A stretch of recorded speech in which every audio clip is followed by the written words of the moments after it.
하나님께서 각 사람에게 그 행한 대로 보응하시되 참고 선을 행하여 영광과 존귀와 썩지 아니함을 구하는 자에게는 영생으로 하시고, 오직 당을 지어 진리를 따르지 아니하고 불의를 따르는 자에게는 진노와 분노로 하시리라.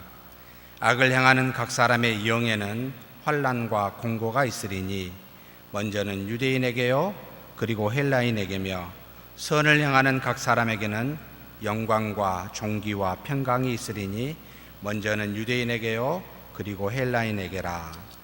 6장 23절입니다. 6장 23절 말씀 제가 공독해 올리겠습니다. 죄의 싹은 사망이요 하나님의 은사는 그리스도 예수 우리 주 안에 있는 영생이니라. 웨스트민스터 소요리 문답 지금 82번부터 84번에 이르기까지 진행하고 있습니다. 죄에 대해서 나누고 있습니다. 자, 지난 주 수요일 날 죄 82문에 아무 사람이나 능히 하나님의 계명을 완전히 지킬 수 있는가 이렇게 물어왔었을 때 우리는 어떻게 대답합니까? 타락한 후 사람만으로는, 그러니까 우리 자신만으로는, 우리의 자질만으로는 이 땅에서 금생에서 하나님의 계명을 완전히 지킬 수가 없고, 날마다 생각과 말과 행동으로서 죄를 범한다 라고 답을 이야기합니다. 자, 그렇다면 일단 첫 번째 질문부터 해봐야 되겠죠. 죄는 무엇입니까? 라고 묻게 되면 뭐죠?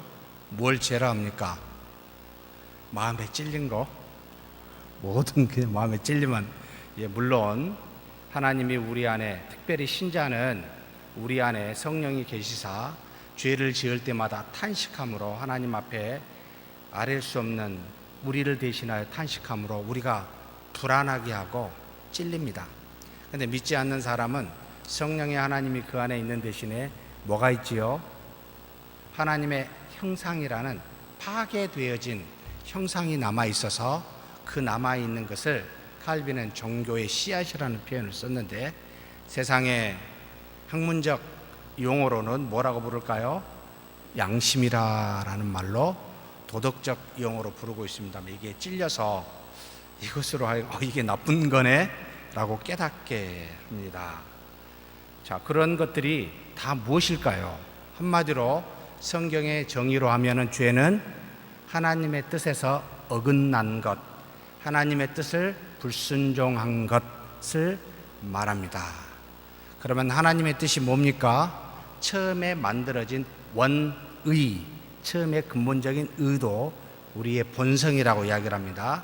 하나님의 형상을 따라, 그 형상은 영인데 우리를 형상이라는 유사한 영적 존재로, 영이신 하나님이 피조된 영을 육체를 입은 우리에게 주어서 하나님과 교통하도록, 그래서 우리의 육체는 영이신 하나님이 우리 안에 역사하여 우리 육체로 그 영광을, 그러니까 하나님을 드러내는 것, 이게 영광인데, 이와 같은 일을 하도록 원래 그와 같이 살게 하셨는데, 이것에서 벗어날 때 곧 영이신 하나님과 우리 영이 교통하지 못하고 단절되어 남아있는 것이 뭐가 되죠? 육체입니다. 육체의 소견에 좋은 대로 우리는 다 양 같아서 각기 그릇 다 먹고 마시고 온종일 그와 같은 육체적인 일에 가는 것, 영과는 상관없이 생활하는 모든 것을 뭐요? 죄라 하고 정의를 합니다. 그러면 이 죄는 어떤 결과를 우리에게 가져왔습니까? 두 가지를 가져왔다고 배웠습니다. 첫째는 하나님과 불순종하니까 죄를 짓게 되니까 그 즉시 어떻게 되었죠? 우리는 죄의 싹신 사망이, 더 이상 하나님과 교통함이 이루어지지 않고 단절된, 그래서 영과 육이 하나님과 상관없이 생활하게 된 상태, 이것을 사망이라고 부릅니다. 한 번도 죽음을 맛보지 아니하였던 아담과 하와에게 동산 중앙에 있는 선악과 나무를 따먹으면 정령 죽으리라. 죽음을 이해했겠습니까? 몰랐겠지요. 그런데 선악과 나무를 따먹고 난 다음에 어떻게 됐죠? 동산에서 쫓겨나고 하나님과 단절된 상태의 삶을 살아가 육체의 부끄러움을 가리고 살게 되는, 육체의 소욕에 따라 살게 되는 상태, 이게 사망입니다. 그래서 아무리 하나님을 찾아도 찾을 수 없는, 아니 하나님과 더불어 교통이 불가능한 상태, 이게 사망입니다. 그렇다면 이와 같은 사망이 왔었을 때 한 가지 더, 두 번째 죄에 대한 열매가 오는데 그게 뭐지요? 하나님과 단절되면 우리 안에 뭐가 있습니까? 하나님이 만들어주신 하나님의 형상인 영이 있는데 이 영이 어떻게 돼요? 원래의 창조주의 영과 피조된 영 사이에 단절이 되면 우리의 영은 어떻게 될까요? 네? 잠자거나, 성경에 두 가지로 표현되어 있습니다. 죽었다, 영이 죽었다라는 표현을 씁니다. 영이 죽었다, 영이 잠잔다, 활동이 안 된다는 겁니다. 우리는 영이 우리 안에 어디 있는지 알 수는 없습니다. 문화적으로, 시대적으로 머리니 가슴이니 온 몸이니 표현하지만 알 수는 없습니다. 다만 영이신 하나님과 피조된 우리 영과의 교통이 단절된 상태에서 영적인 활동이 이루어지지 아니하니 이제는 숨쉬지 못하는 이 영으로 인하여 호흡하지 못하는, 그러니까 하나님과 교통하지 못한 우리 영이 잠자니까 부패한 본성이라고 성경에 이야기합니다. 원래의 본성은 영이신 하나님과 우리 사이 영과의 교통이 이루어졌는데 이게 본성인데 이게 단절되어 이제는 그 영이 부패하여 활동을 못하게 되었다라고 이야기를 합니다. 그래서 부패한 본성 때문에 완전한 타락일까요? 부분 타락일까요? 이것도 굉장히 논란이 많습니다. 우리는 완벽한 타락일까요? 부분적으로 타락도 있을까요? 네.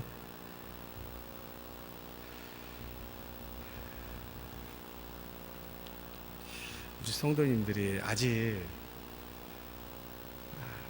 우리의 영은 하나님과 단절되었으면 완전한 타락이라고 그럽니다. 영적으로. 그런데 이 완전한 타락이 이렇게까지 타락입니까? 라고 물을 때는 아니라고 이야기를 합니다. 하나님의 뜻을 알고 순종하는 이런 부분에서 하나님과 단절된, 그 교통이 단절되니 우리의 영이 하나님의 뜻을 알까요? 모를까요? 네?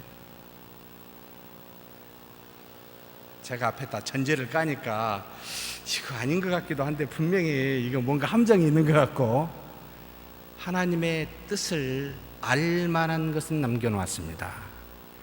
어디가 전적으로 타락이 되었습니까? 라고 할 때는 하나님의 뜻을 알아도, 선이 무엇인지를 알아도 그것을 행할 만한 능력이 없는 무능한 상태, 완벽하게 무능한 이 상태를 전적으로 타락되었다라고 이야기를 합니다. 그래서 하나님의 뜻이 무엇인지를 알아요. 인류의 역사를 보고 자연을 보고 또는 하나님께서 우리에게 강압적으로 또는 알지 못하게 역사할 때 하나님의 뜻에 대해서 자각하고 깨닫고 그 뜻이 무엇인지를 알 수는 있는데, 문제는 그것을 행할 만한 능력이 하나님과 단절된 상태에서 우리에게는 더 이상 할 수가 없게 되었습니다. 그래서 사랑하는 성도 여러분, 혹시 하나님의 뜻을 우리 자신이나 누군가로부터 여러분 이루어 실천하여 행하는 것을 보거든 그건 누가 한 것입니까? 그 사람이 한 것입니까? 아니면 그 사람에게 역사하여 하나님이 하신 걸까요? 여러분, 하나님이 하신 겁니다. 우리는 육신이 연약하여 하나님과 단절된 뒤에 죄의 삭스로 사망, 그리고 부패한 본성으로 인하여 이 세상의 어느 누구도, 로마서 6장 23절 죄의 삭스는 사망이라 그랬고, 로마서 3장 23절에 모든 사람의 죄를 범하였음에 하나님의 영광에 이르지 못한다라고 했을 때 우리는 연약하여 하나님의 뜻을 이룰 만한 능력을 갖고 있지 못합니다. 이것을 몇 년 동안 누구에게 하나님이 시험하여 우리로 하여금 깨닫게 했습니까? 모세에게 하나님이 당신의 뜻인 우리 인간의 언어로 기록되어진 율법을 주어 이 율법을 지키도록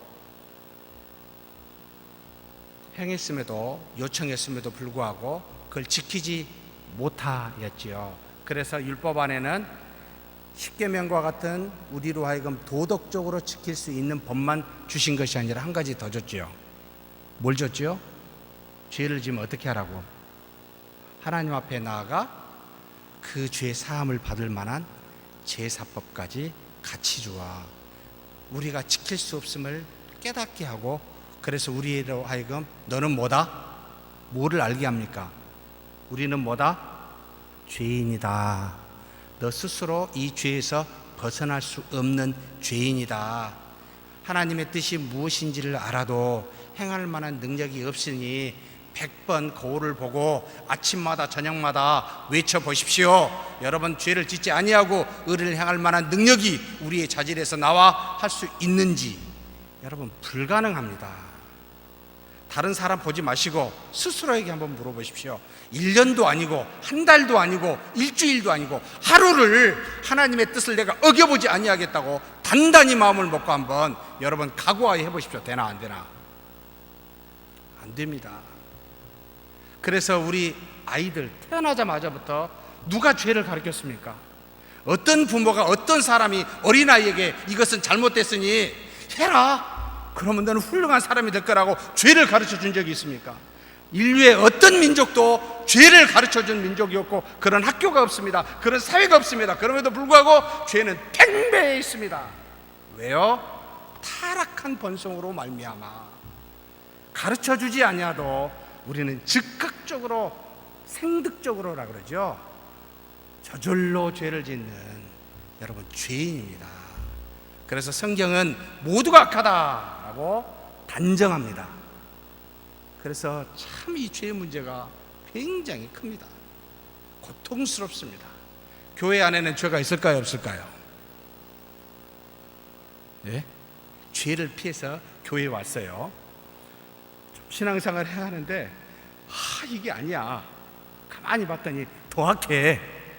저 나가 있는 사람들은 모른다 치지만 여기 있는 사람들은 알 텐데 말씀대로 안 합니다.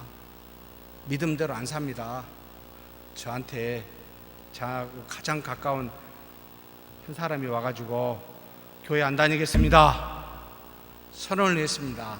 왜? 그랬더니 전부 가짜입니다. 믿음대로 행한 사람이 한 사람도 없어. 말씀을 보기만 하고 읽기만 하지 믿는 사람은 한 사람도 있게 보이지 않는다고 당당하게 저한테 외치며 교회 안 가겠다고 한 사람이 있었습니다. 깜짝 놀랐습니다. 속으로 그랬습니다. 조금만 더 살아봐라. 너도 그럴 거다. 말은 안 했습니다. 사람이 남을 보고 자기를 보지 못할 때는 그렇게 이야기하죠. 그래서 교회에서 정죄하지 말아라. 손가락질 하지 말아라.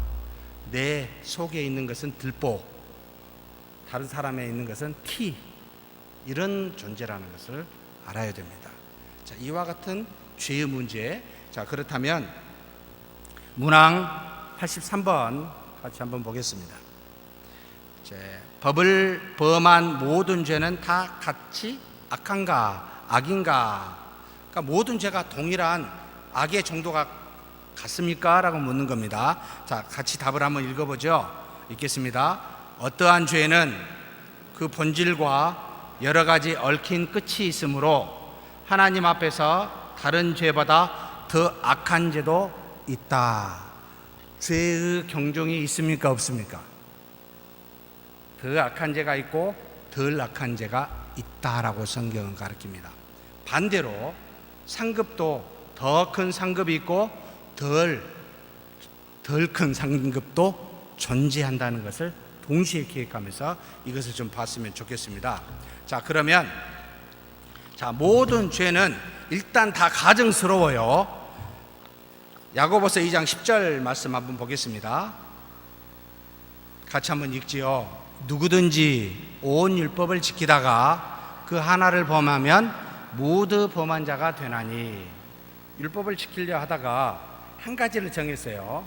그러면 하나님의 뜻인 모든 율법을 다 범한 자라고 성경에 이야기합니다. 다시 말하면 나는 작은 죄니까 괜찮아, 큰 죄니까는 안 돼가 아니고 크든 작든 하나님 앞에서 잘못하면 전부가 다 죄인이라는 것을 명심하라 라고 먼저 이야기합니다. 자, 그리고 갈라디아서 3장 10절 말씀 같이 한번 읽겠습니다. 무릇 율법 행위에 속한 자들은 저주 아래에 있나니 기록된 바 누구든지 율법책에 기록된 대로 모든 일을 항상 해가지 아니한 자는 저주 아래에 있는 자라 하였습니다. 하나님이 가증스럽고 저주스럽게 생각한다는 겁니다. 하나님이 주신 율법을 지키지 아니하는 그 아래에 있는 모든 사람은 일단 다 죄인이요 가증스럽다라는 걸 전제하고 그 다음에 죄의 경중에 대해서 이야기합니다. 어떤 죄는 여러 가지 다른 죄를 유발시키기에 다른 죄보다 더 악하다라고 성경은 이야기하고 있습니다. 율법의 첫 번째 돌판에 기록된 것을 어기는 죄가 두 번째 돌판에 기록한 그것을 어기는 죄보다 더 무겁습니다. 자, 첫 번째 돌판에 새겨진 10계명 중에 뭐가 있습니까? 1계명부터 너무 쉬워서 대답을 안 하시는 거죠. 1계명부터 4계명에 무엇과 관련이 되어 있습니까? 하나님과 관련이 되어 있습니다. 특별히 하나님과 관련되어진 내용 중에 하나님께서 무슨 표현을 했죠? 1계명, 2계명 할 때에 나는 이와 같은 하나님이라 그러니 나는 절대로 이걸 가만두지 않겠다. 특별히 우상 숭배하는 부분에 대해서 하나님과의 관계성에서 말할 때 하나님 자신을 부정적으로 표현한 게 하나가 있었습니다. 뭐죠? 나는 질투하는 하나님이라 참지 않겠다는 겁니다. 무엇과 관련되어서는 우리의 영혼이 멸망당할 수 있는 하나님 외에 다른 신을 믿거나 섬기거나 만들어 믿음에서 벗어난 곧 영혼이 멸망당할 수 있는 것은 절대로 못 보겠다는 거예요. 그래서 질투하여 그것을 징계하겠다는 겁니다. 다른 말로 표현하면 물에 빠져서 가고 있는 우리의 자녀들을 보고 가만히 있을 분바가 없듯이 하나님의 자녀인 우리가 하나님 외에 다른 신을 섬길 수 있는 가능성이나 그런 모양이나 그런 것을 가지고 있다면 가만두지 않습니다. 반드시 징계하십니다. 마치 이스라엘 백성을 더 악한 이방 민족, 믿지도 않는 민족을 들어서 쳐서 멸망시키기까지 그들의 영혼을 회복시키는 그와 같은 일을 질투하시는 하나님이라고 표현하고 있습니다. 그래서 첫 번째 돌판에 새겨진 하나님과의 관계성에 있는 믿음에 관련되어진 계명은 두 번째 돌판에 세워진 우리 인간, 부모와의 관계, 그 다음에 타인과의 관계, 남녀의 관계, 그 다음에 뭐죠? 물질과 만들어진 피조물과의 관계, 그 다음에 뭐가 있습니까? 이웃과의 관계, 우리 마음과 우리 말의 관계, 이와 같은 것에서 죄를 지은 것보다 훨씬 더 중시 여긴다, 더 중하게 여기는 죄가 그와 같다라고 이야기하고 있습니다. 그래서 사무엘상 2장 25절 말씀에 이와 같이 말씀하십니다. 같이 한번 읽겠습니다. 사람이 사람에게 범죄하면 하나님이 심판하시려니와 만일 사람이 여호와께 범죄하면 누가 그를 위하여 간구하겠느냐 하되 그들이 자기 아버지의 말을 듣지 아니하였으니 이는 여호와께서 그들을 죽이기로 뜻하셨음이니이다라. 여러분, 하나님과의 죄를 지으면 답이 없습니다. 그래도 우리끼리 싸우면 답이 좀 있습니다. 그러니 여러분, 하나님 외에 다른 신을 섬기거나 만들거나 깨뜨리는 어떤 행위도 하지 마셔야 됩니다. 굉장히 중요합니다. 두 번째로 둘째 판에 기록된 계명 중에서도 어떤 것은 다른 계명보다 더 가증스럽게 생각하는 게 있습니다. 자, 하나님께서 10계명 중에 돌로 쳐 죽이라는 게 있습니다. 1계명부터 4계명까지 다 마찬가지고 부모에 대해서도 마찬가지입니다. 부모에게 욕을 하거나 신체적인 물리적인 해를 주거나 할 때 어떻게 하라고요? 돌로 쳐 죽이라고 이야기합니다. 살인하는 사람도 돌로 쳐 죽이라고 이야기합니다. 간음하는 사람도 돌로 쳐 죽이라고 말합니다. 도둑질한 사람도 돌로 쳐 죽이라고 했나요? 그건 안 하셨어요. 죄가 하나님을 보시기에 가증하지만 여러분 경중이 있습니다.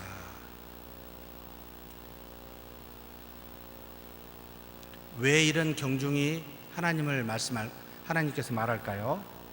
이 땅에서 하나님의 자녀로서 도저히 살길 수 없는 불가능한, 그리고 그와 같은 죄는 특별히 하나님이 택한 이스라엘 백성이 하나님의 자녀로서 거룩한 백성으로서 세워줄 수 없는 그와 같은 죄이기에 두 번째 돌판에서도 이 세 가지 종류, 부모에게 관련된 것, 남에게 살인하는 문제, 그 다음에 간음하는 문제에 대해서는 엄격하게 다뤘습니다. 이 부분에 대해서는 거룩한 공동체가 깨뜨려진다라고 보고 있기 때문에 그런 죄에 대해서는 하나님이 엄중하게 말씀하고 계십니다. 마음에 행한 죄나 다른 어떤 도덕적인 죄, 그 다음에 도둑질하는 죄 다 합니다만 그래도 그것은 돌로 쳐 죽이라는 말씀을 안 하셨습니다. 그 다음 세 번째, 또 어떤 죄가 더 다른 죄보다 무겁습니까? 라고 물을 때 복음을 거부한 죄는 율법을 어기는 죄보다 더 가증스럽다라고 성경에 말합니다. 가장 위대한 하나님의 사랑과 은혜를 이 땅에 드러내 알려주신 놀라운 복음, 이와 같은 은혜를 거스르는 죄인들은 하나님께서 사악한 다른 이교들보다 더 악하게 보고 있습니다. 히브리서 2장 2절에서 3절 말씀에 나와 있습니다. 같이 한번 읽겠습니다. 천사들을 통하여 하신 말씀이 견고하게 되어 모든 범죄함과 순종하지 아니함이 공정한 보응을 받았거든 우리가 이같이 큰 구원을 등한히 여기면 어찌 그 보응을 피하리요. 이 구원은 처음에 주로 말씀하신 바요 들은 자들이 우리에게 확정한 바니, 천사들이 말한 것도 하나님이 심판하여 보응했는데 약간 타락한 천사들이잖아요. 주 예수 그리스도가 이 땅에 와서 하나님의 나라에 대해서, 복음에 대해서 말했는데 이걸 거부하면 하나님이 가만히 있겠느냐, 생각 좀 해봐라 라고 지금 히브리서 기자가 이야기합니다. 그리고 누가복음 12장에서도 10절에 이와 같이 말씀합니다. 같이 읽겠습니다. 누구든지 말로 인자를 거역하면 사심을 받으려니와 성령을 모독하는 자는 사심을 받지 못하리라. 도대체 이 뜻이 뭘까? 굉장히 어려운 표현이기도 합니다. 무엇일까요? 성령이 우리에게 오신 것, 중생이지요. 성령 세례를 예수 그리스도께서 우리에게 주신다. 그 배에서 생수의 강이 넘쳐 흘름같이 너희는 몇 날이 못하여 내가 약속한 보혜사를 주리라. 그러니 예루살렘을 떠나지 말라라고 제자들에게 말함과 같이 우리 주 예수 그리스도께서는 또 다른 보혜사, 중보자인 성령을 7일 만에 보내주셨습니다. 그래서 우리로 하여금 뭐 어떻게 했습니까? 거듭나게, 중생되게 물과 성령으로 거듭나게 하셨습니다. 이와 같은 것을 거부하거나 막는 또는 부정하는 모든 것은 그래서 성령을 거스르는 죄라라고 이야기합니다. 답이 없습니다. 이런 사람은 믿지 않는다는 거죠. 그 다음에 요한복음 19장 11절입니다.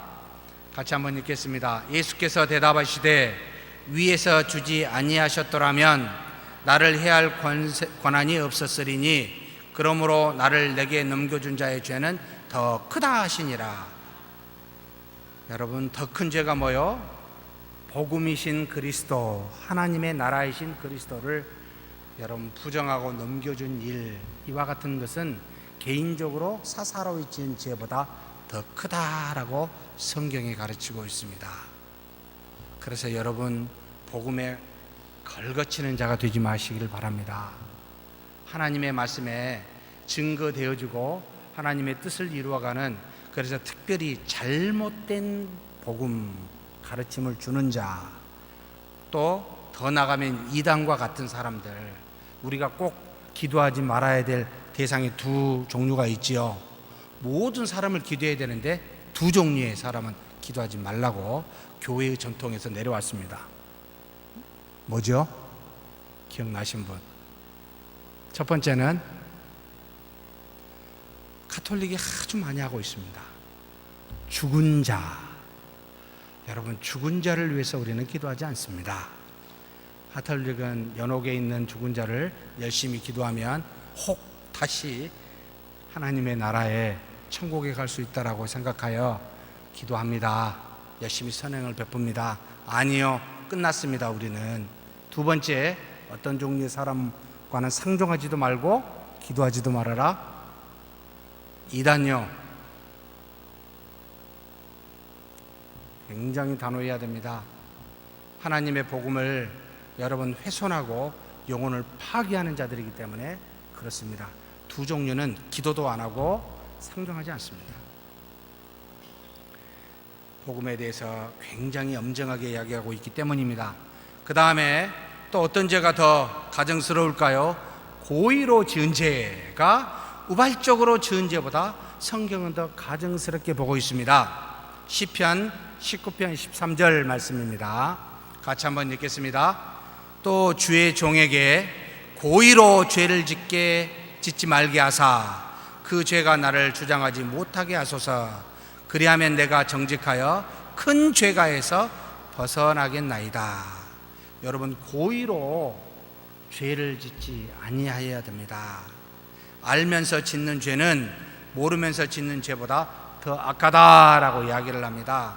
어린아이가 잘못한 것보다 어른이 잘못한 것이 훨씬 더 악하듯이, 동일하게 하나님의 뜻을 알면서도 그것을 어기게 되면 여러분, 그 죄는 모르는 초신자나 이제 교회에 나오거나 성경을 이제 바로 보는 사람들이 지은 죄보다 훨씬 더 악합니다. 심사숙고하여 짓는 죄는 돌발적인 감정이나 갑작스럽게 드러내는 그와 같은 죄보다 더 악합니다. 여러분, 밤새 고민하면서 사는 사람이 죄를 고민할까요? 선을 하려고 고민할까요? 예? 밤새 잠 안 자고 고민하는 사람은 여러분, 착한 일, 좋은 일을 하려고 고민할까요? 악한 일을 하려고 고민할까요? 예? 성경에 나와 있습니다. 밤새 고민하는 사람은 악을 도모하려고 고민합니다. 선을 행한 사람은 밤새 잘 거 잡니다 다.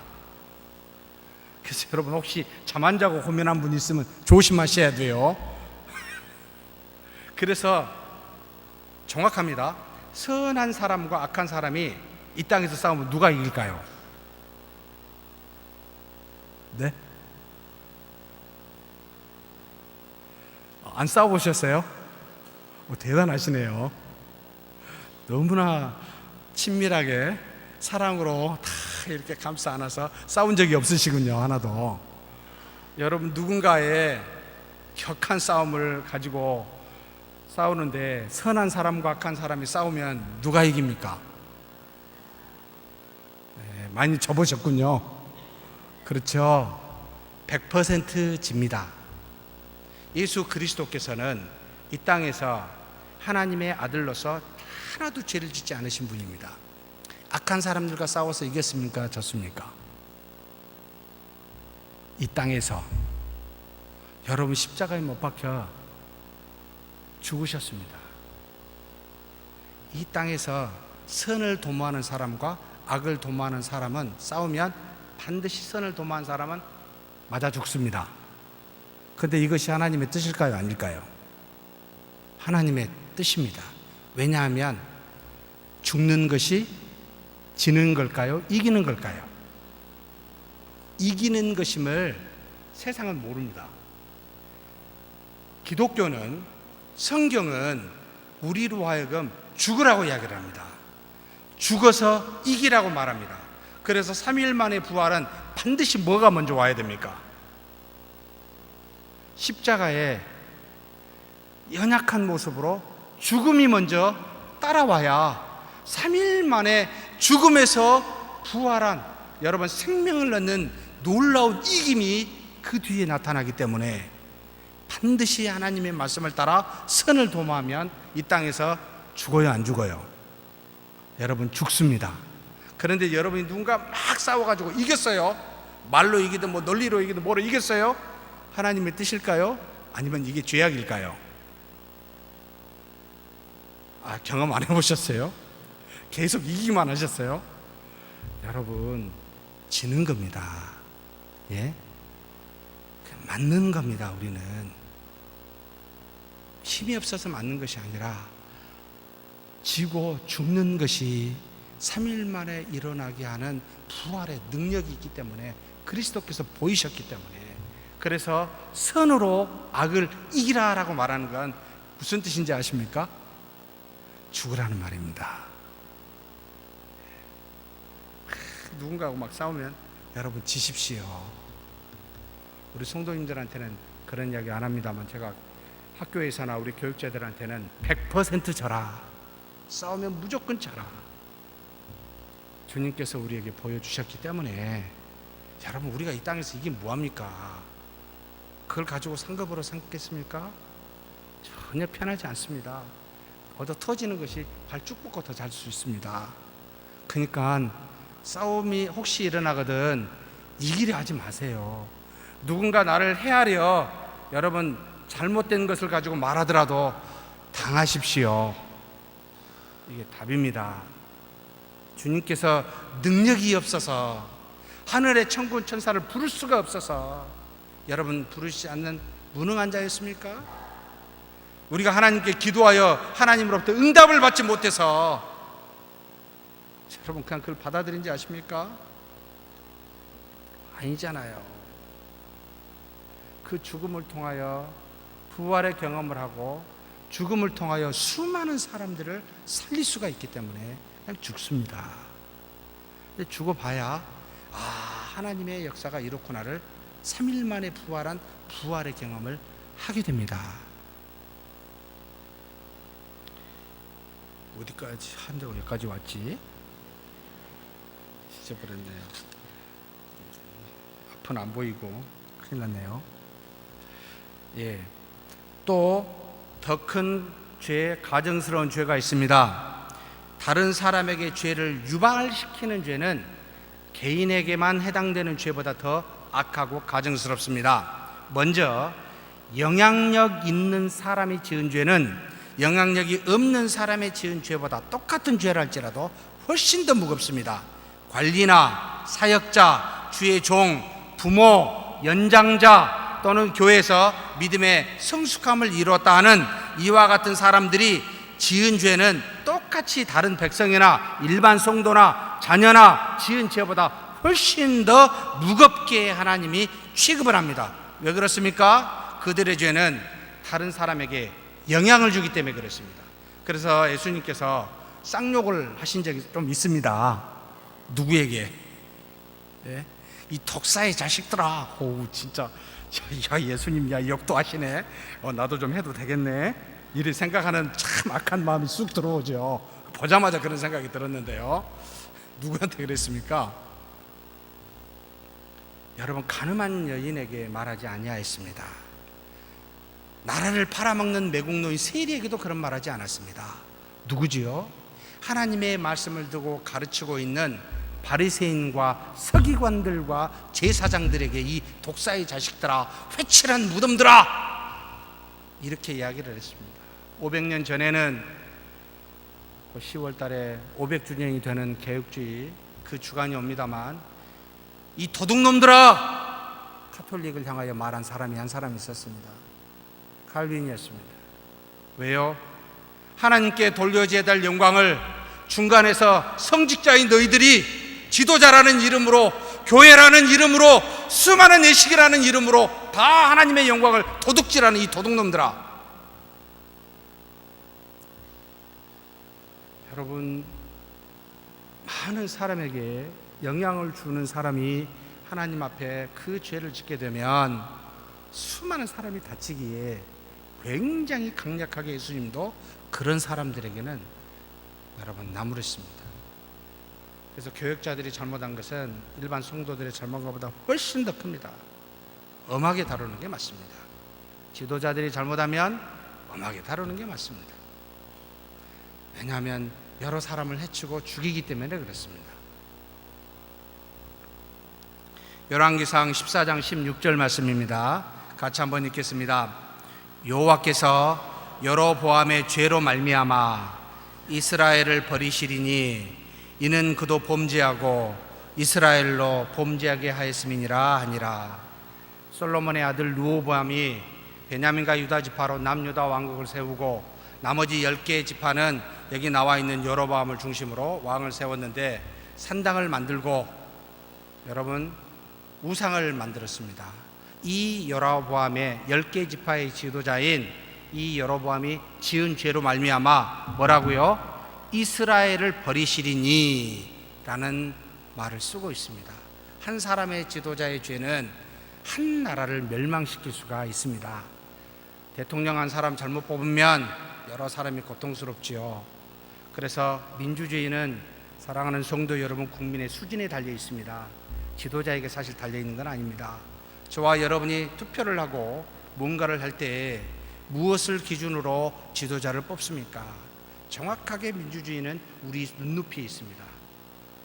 우리가 성숙하여 우리가 사는 이 곳에 민주주의라는, 물론 이것은 세상에 있는 원리입니다만, 이런 것들이 잘 작동이 되면 그만큼 수준이 올라 그만큼의 지도자를 뽑을 수가 있는데, 그렇지 아니하면 여러분 지금 남미나 아프리카 보십시오. 국민의 수준이 여러분 결국 결정하게 되어 있습니다.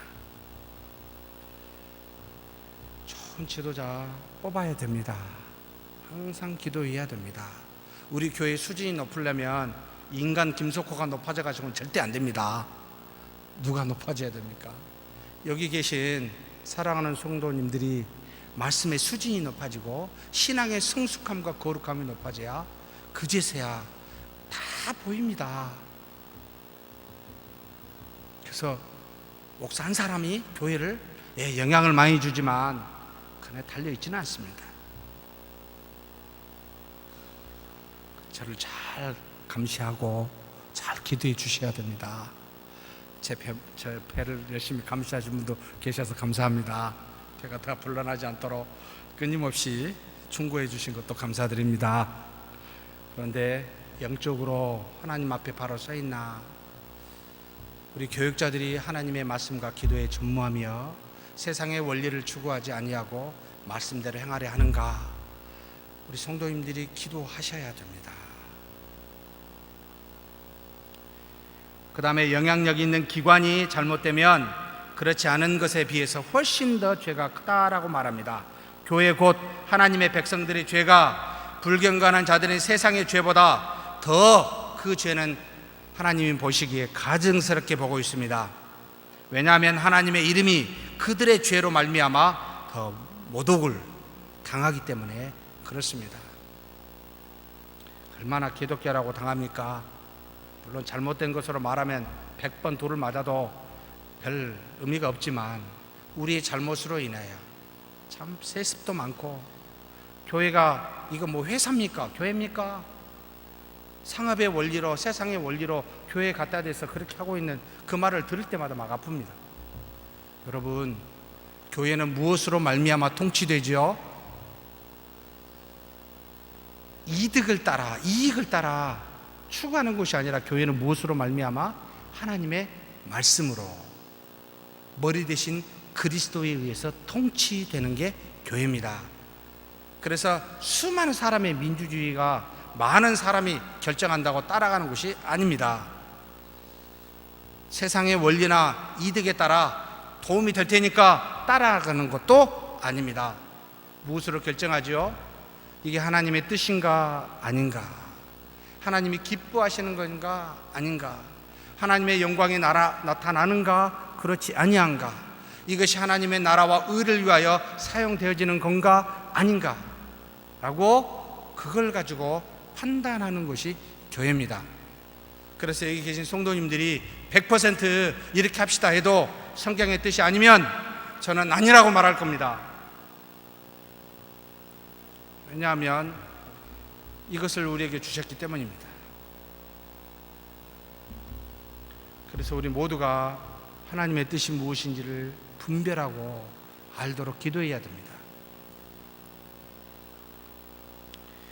그러므로 교회에서 지은 죄는 세상 죄보다 더 가증스럽습니다. 또 공공장소에서 범해진 죄가 은밀한 곳에서 범해진 죄보다 더 가증스럽습니다.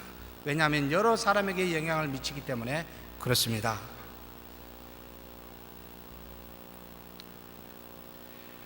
그 다음 문제 84번 하겠습니다. 범한 죄마다 마땅히 받을 보응이 무엇입니까? 죄의 삭은 사망인데 무엇입니까? 같이 한번 읽겠습니다. 답이 뭐죠? 범한 죄마다 마땅히 받을 보응은 이 세상과 오는 세상에서 하나님의 진노와 저주입니다.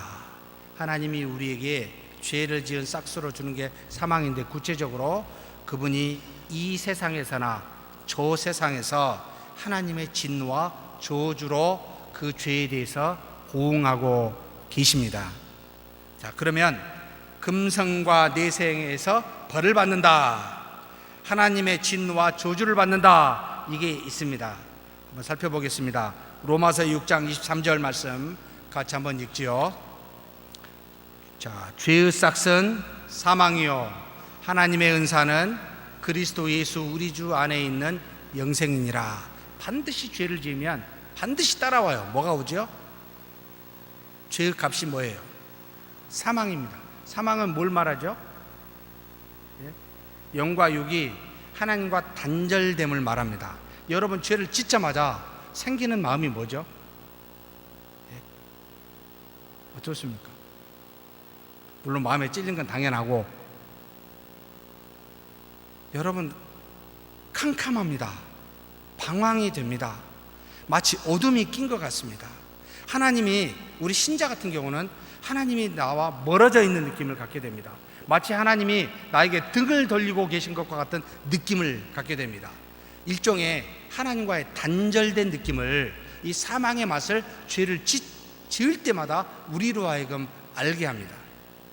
그래서 이것이 하나님의 뜻이 아니고 죄구나. 하나님의 뜻이면 마음에 뭐가 오죠? 시원해요. 시원함을 성경이 뭐로 표현했죠? 평강이라는 말을 쓰고 있습니다. 마음이 평안합니다.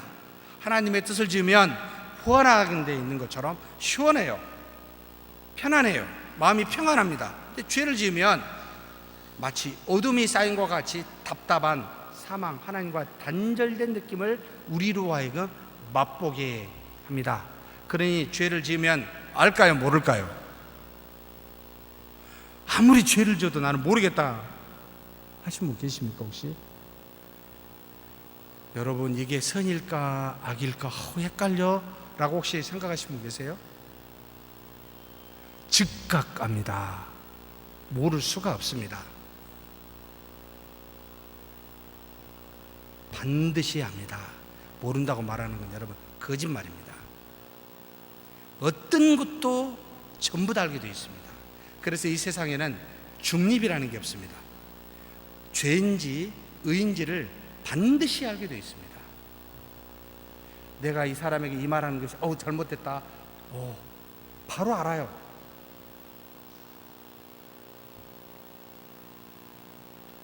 그런데도 계속하면 안 되겠지요. 즉각 중단을 해야 되겠지요.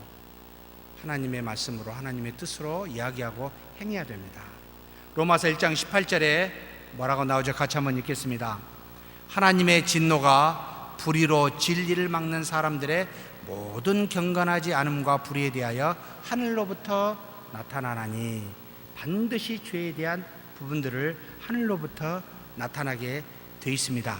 그러면 이 땅에서 어떤 것이 나타나는지를 살펴보죠.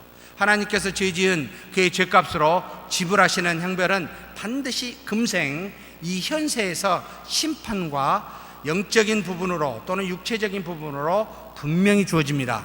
자, 로마서 1장 24절 한번 같이 읽겠습니다. 그러므로 하나님께서 그들을 마음의 청력대로 더러움에 내버려 두사 그들의 몸을 서로 욕되게 하게 하셨으니. 우리가 죄를 따라 행하면 하나님이 어떻게 해요? 우리를 내버려 둡니다. 그럼 내버려 두면 어떻게 됩니까? 우리 몸이 더욱더 더러움에 가도록 방치가 됩니다.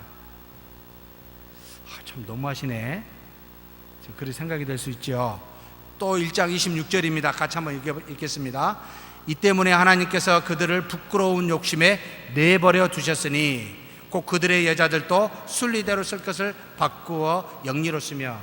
쉽게 이야기해서 동성애 하도록 내버려 둬버린다는 겁니다. 지금 육체의 타락을 이성의 사랑으로 조금 더 육체적인 쾌락을 추구하면 동성애로 빠지게 되어 있습니다. 이와 같은 내버려 두십니다. 왜 그러지? 로마서 1장 28절도 또 이와 같은 유사한 말씀이 있습니다. 같이 한번 읽겠습니다. 또한 그들이 마음에 하나님 두기를 싫어하며 하나님께서 그들을 그 상실한 마음대로 내버려 두사 합당하지 못한 일을 하게 하셨으니. 하나님께서 하나님이 없는 것처럼 이 땅에 생하면 그대로 그 마음에 내버려 둔다는 겁니다. 무려 내버려 둔다는 말을 3번이나 하고 있습니다. 하나님 앞에서 이 땅에서 죄를 짓게 되면 내버려 둡니다. 그러니까 이 내버려 두는 것을 2가지로 해석을 해야 되는데 잘못 해석하면 이렇게 해석을 합니다. 하나님 안 살아계시네. 죄를 줘도 아무 없잖아요. 안 그래요? 하늘로부터 불이 떨어집니까? 아니잖아요. 내버려 두는 것이 마치 하나님이 살아계시지 않고 심판하시지 않는 것처럼 누가요? 믿지 않는 자들은 그리 생각을 합니다. 그런데 이 내버려 두신 2번째 하나님의 이유가 뭘까요? 바른 이유가 뭘까요? 이 말씀은 로마서 2장 4절에서 6절에 나와 있습니다. 방송실에서 미처 준비하지 못했을 거라고 생각이 됩니다. 본문을 읽은 앞에 있는 내용입니다. 로마서 2장 한번 성경을 찾아보셨으면 좋겠네요. 4절에서 6절 말씀입니다. 다 같이 한번 읽을까요? 로마서 2장 4절에서 6절입니다. 혹 내가 하나님의 인자하심이 너를 인도하여 회개하게 하심을 알지 못하여 그의 인자하심과 용납하심과 길이 참으심이 풍성함을 멸시하느냐.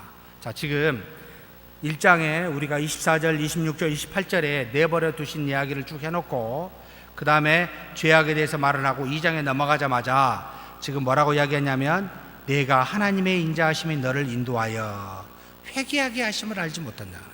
지금 뭐하고 계시죠? 하나님이 심판을 하지 아니하시고 우리를 내버려 두신 이유는 뭐라고요? 하나님이 인자하심을 갖고 있다는 거예요. 어떤 인자하심입니까? 너를 인도하여 회개하게 하심이라는 말입니다. 하나님이 지금 잠시 두는 것은 무슨 이유 때문에요? 굉장히 참고 계십니다. 인자와 자비로 긍휼로 우리를 참고 있습니다. 왜요? 회개하라고요. 하나님이 즉각적인 하늘로부터 내려온 진노와 심판을 하게 되면 죽게 되니까 하나님께서 내버려 두사 그 상실함에서 죄의 싹신 사망의 맛을 보고 느껴 아프지, 이게 좋은 것이 아니지, 죄를 지을 때마다 더럽지, 살 수 있는 것이 아니지 계속하여 알게 하심으로 우리로 하여금 하나님의 그 뜻을 어긴 죄로부터 회개하여 돌아오도록 참고 계신다는 말입니다. 그런데 죄를 지으면 반드시 죄의 싹스의 맛은 알게 되어 있습니다. 즉각적인 심판을 안 하고 지금 간접적인 심판을 하시는 겁니다. 그 죄의 싹스의 사망을 현재 맛보게 하여 돌아오도록 즉각적인 심판은 언제 하신다? 금생에 하신 것이 아니라 주님이 재림할 때 내세에 하신다는 겁니다.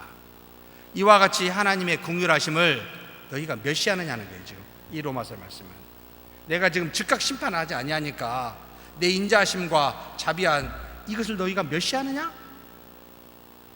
여러분, 시간이 주어졌을 때 지금 은혜의 시대일 때 여러분 돌이켜서 회개하십시다. 혹 회개를 안 하면 어떻게 될까요? 자, 믿었어요. 믿는 자입니다. 여기 다 믿으시지요?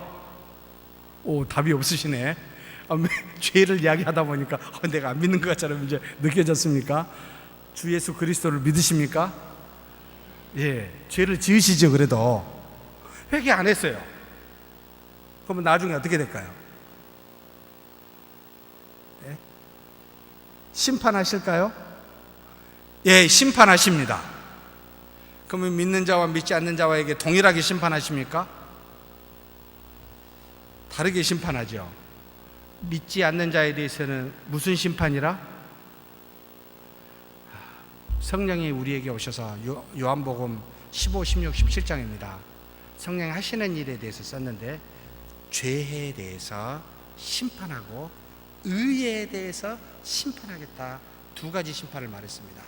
믿지 않는 자에게는 그들이 행하는, 여기 지금 정확하게 이야기했습니다. 6절에 2장 하나님께서 각 사람에게 그 행한 대로 보응하십니다.